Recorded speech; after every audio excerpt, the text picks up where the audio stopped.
안녕하세요. 크립토팁입니다. 이번 시간에는 특히 9월달 이더리움을 비롯한 크립토들의 가격 향방 그리고 앞으로 어떻게 대처를 해야 할지 한번 살펴보기로 합니다. 9월달은요. 비트코인에 있어서 그렇게 가격 측면에 있어서요. 그렇게 좋은 역사적 달이 아니었습니다. 대부분 하락으로 마감했던 기억이 있고요. 미국 주식도 마찬가지네요. 1928년 이후로 S&P 500이 다운턴, 그러니까 항상 좀 하락 추세에 있었다. 이런 역사적인 기록을 갖고 있다고 합니다. 자, 얼마 전에 있었던 그 잭슨 홀에서 연준 의장이 뭐라고 했냐? 인플레이션이 여전히 너무 높다. 인플레이션 목표는 2%로 그대로 가져갈 것이다. 세 번째, 필요하다면 금리를 더 올릴 것이다. 자, 이런 발언들이 그렇게 시장에 좋은 영향은 미치지는 않았을 것 같습니다.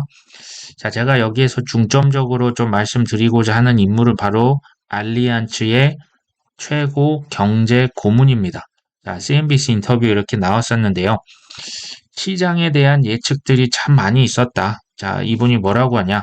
제 기억이 맞다면 처음에는 연착륙할 것이다. 그 다음에는 경착륙할 것이다.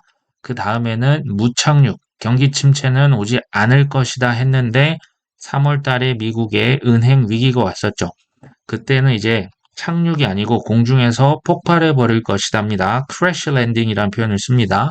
자, 그 다음에 다시 연착륙.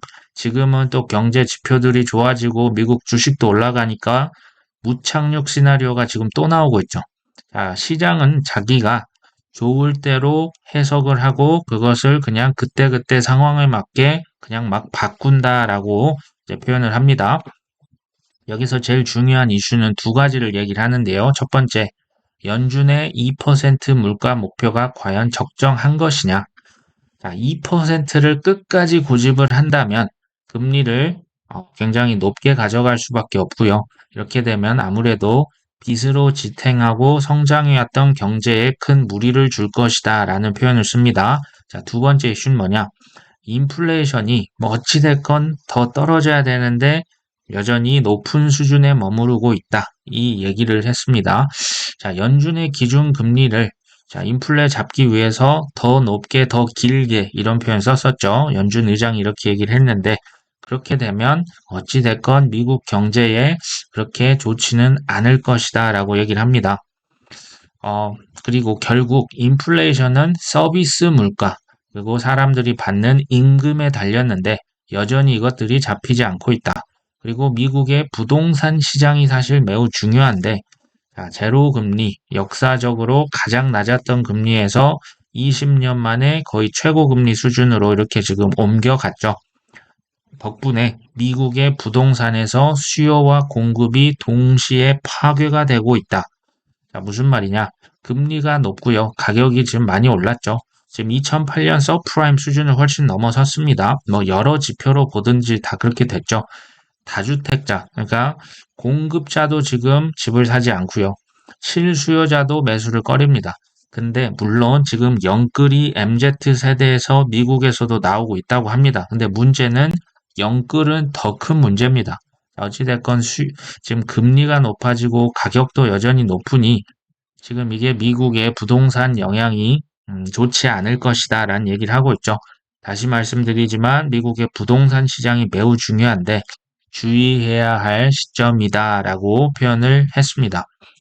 자, 크립토 TV죠. 크립토 채널입니다. 자, 렉트 캐피탈이라고 하는 제가 즐겨보는 인플루언서가 트위터에서 뭐라고 했냐? 9월 달은 비트코인의 역사적인 평균 수익률이 약 마이너스 7%다라고 했습니다. 이게 평균입니다.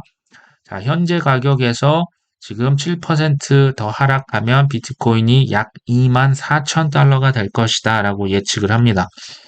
벤자민 코엔, 제가 예전에 소개해드렸던 이 친구도 9월 달에 비트코인은 아마도 23,000달러까지 떨어질 수 있답니다. 그 찬스니까 본인도 100%는 아니죠. 하지만 예측을 이렇게 했네요.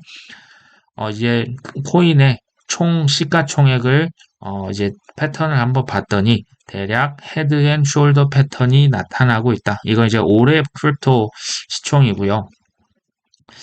헤드앤숄더는 보통 이제 한 번 더 떨어질 가능성이 높다고 합니다. 그리고 2018년도에서 22년도의 가격을 봐도 헤드앤 이제 그 머리가 하나가 있고요. 양 옆으로 어깨가 있죠. 이건 역시도 조금 더 하락이 실제로 이렇게 됐었죠. 그렇기 때문에 올해도 조금 한 번 더 떨어질 가능성이 있는 거 아니냐 이렇게 봅니다. 하지만 여기서 이제 비트코인 가격이 지금 볼린저 밴드 내에서 한번 다시 반등을 이렇게 시켜준다면 가격이 29,000달러를 버텨준다면 지금 이 기술적 아까 헤드앤숄더는 무효가 된다고 합니다. 그러니까 이런 기술적인 분석은요 참고만 하시는 게 좋습니다. 두 가지 뭐 오르면 더 가고 떨어지면 더 떨어질 것 항상 이런 식이 많더라고요. 자, 이더리움 비트코인 가격 이건 뭐냐? 이제 비트코인 대비해서 이더리움의 가격을 나타내는데요. 이게 지금 이더리움은 알트코인의 대표격이죠. 그래서 이 지금 차트가 나름 중요하다고 하는데요. 지금 그렇게 차트가 좋진 않죠.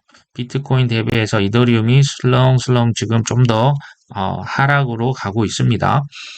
자, 이더리움의 지난 6월달 이제 기사인데요. 이더리움 재단 그리고 이더리움 코파운더 공동 창업자 중에 제프리라고 하는 친구가 있습니다. 이 친구들이 이더리움을 600억 원을 팔았다고 합니다. 자, 비탈릭도 얼마 전에 코인베이스에 뭐 13억 원어치를 보냈다. 코인베이스 거래소로 보냈다 이런 기사 한번 말씀드렸죠. 이제 과거 이제 팩트를 말씀드리면 이더리움 재단이 과거에 이더리움을 팔았으면요. 이때가 단기 고점인 경우가 생각보다 많이 있었습니다. 근데 지금 얼마 전에 지금 이더리움을 팔았다는 거죠. 제가 이거 뭐 하락을 조장하는 게 아니고요. 우리가 조금 가격이 떨어졌다. 이게 지금 바닥이다라고 성급하게 매수하는 게 아니고요. 조금 하락장 길기 때문에 조금씩 느긋하게 쌓아가자라는 말씀을 드리려고 하는 겁니다. 자, 코인뷰로에 지금 구독자가 232만 명이나 됐습니다. 이 친구가 이더리움 재단이 왜 이걸 팔았을까? 이유를 미국의 규제 불명확성으로 듭니다. 자, SEC의 논리는 뭡니까? POS, 지분증명 코인은 지금 다 증권으로 규정하고 지금 기소를 하고 있죠. 자, 정확히는 거래소를 기소하는 겁니다. 코인을 기소하는 건 아니고요. 자, 미등록 증권을 판매했다. 바이낸스, 코인베이스 다 같은 이유입니다. 그리고 비트스탬프 거래소는 알아서 이더리움 스테이킹을 지금 했던 서비스를 취소를 시켰습니다. 자, SEC의 주장은 이거죠. 비트코인 빼고는 다 증권이다. 이더리움도 증권이다. 자, 내 권한이다라고 하는 겁니다. 반면에 CFTC, 상품선물거래위원회 위원장은 지금 한두 번이 아닙니다. 이더리움은 상품이라고 계속 한결같습니다. 재차 주장하시고 여전히 그러니까 이게 뭐냐면요.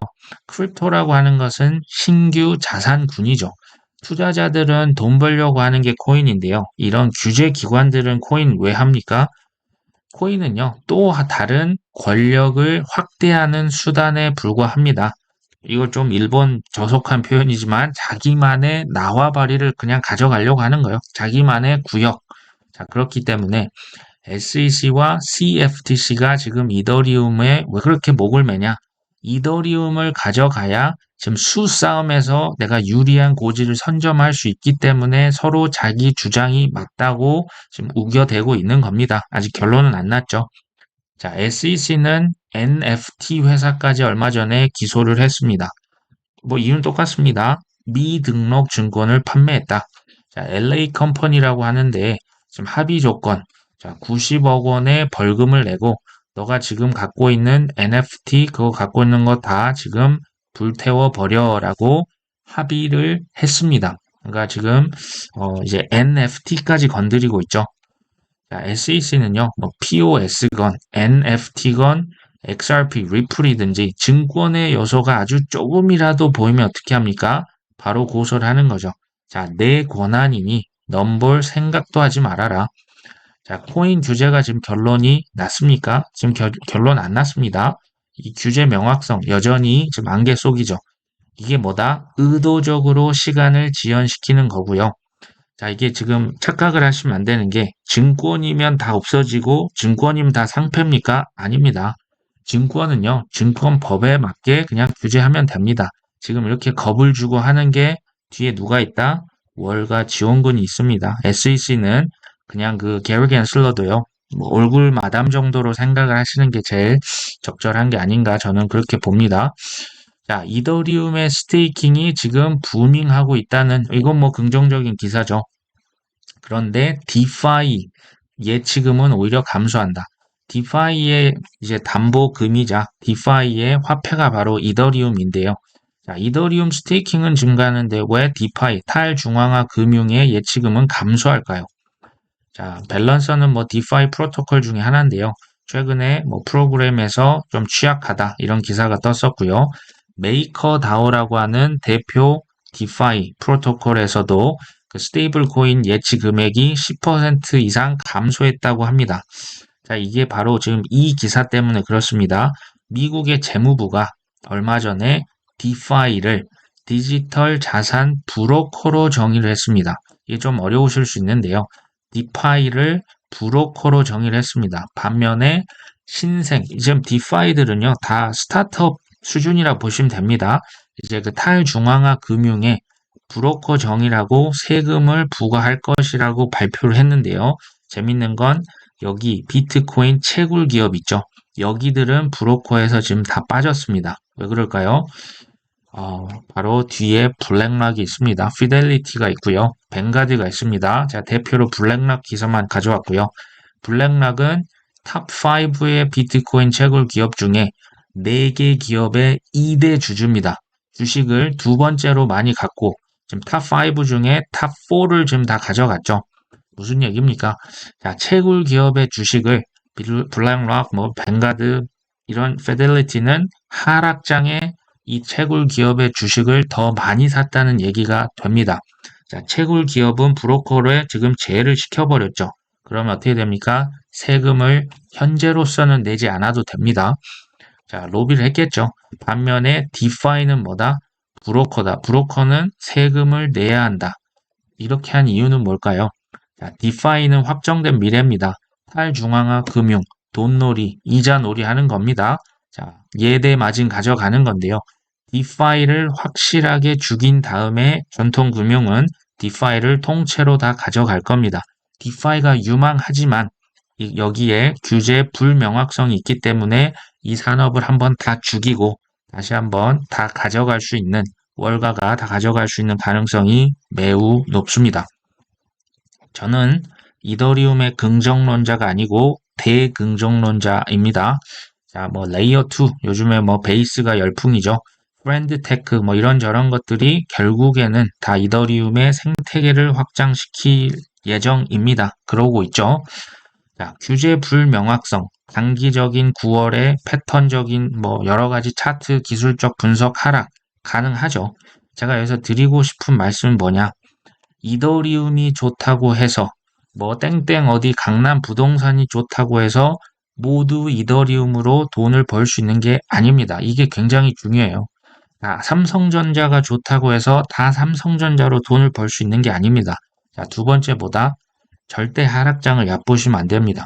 하락장이 이게 굉장히 길고 이게 자기가 본인이 바닥이라고 생각했는데 계속 밑바닥으로 떨어질 수가 있죠. 그렇기 때문에 우리는 바닥을 잡을 수 없다는 거 오히려 인정하고요. 하락장에 오히려 현금을 조금씩 쌓아가는 적립식 펀드다 생각하고 사시는 게 저는 가장 좋지 않을까. 이런 개인적인 생각을 갖고 있습니다. 오늘 방송 여기까지 합니다. 끝까지 시청해 주셔서 감사합니다.